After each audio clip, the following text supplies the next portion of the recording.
ખેડા જિલ્લા દૂધ ઉત્પાદક સહકારી સંઘનો વિવાદ વધુ વકર્યો। જૂના ચેરમેનના વિસ્તારના 105 કર્મચારીઓને રાતોરાત છૂટા કરાયા। કર્મચારીઓ સુપરવાઇઝર અને ઓડિટર સહિતનું કામ કરતા હતા। જો કે ઠાસરા તાલુકાના જ કર્મચારીઓને છૂટા કરવામાં આવ્યા છે।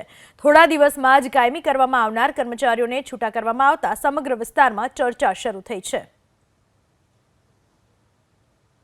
આ ભરતી અમારી થઈ હતી। સર્વપ્રથમ તો અમને એપ્રેન્ટિસમાં લેવામાં આવ્યા હતા, જે 2018માં અમને લીધા હતા। એપ્રેન્ટિસ બાદ અમે ધ્રુવ કોન્ટ્રાક્ટમાં કામ કર્યું 1 વર્ષ, ત્યારબાદ HRSમાં કામ કર્યું। એમ કરીને અમારા આ 7 વર્ષ પૂર્ણ થયા અને હાલ ઇન્ટરવ્યૂ પણ અમારા નીકળ્યા હતા।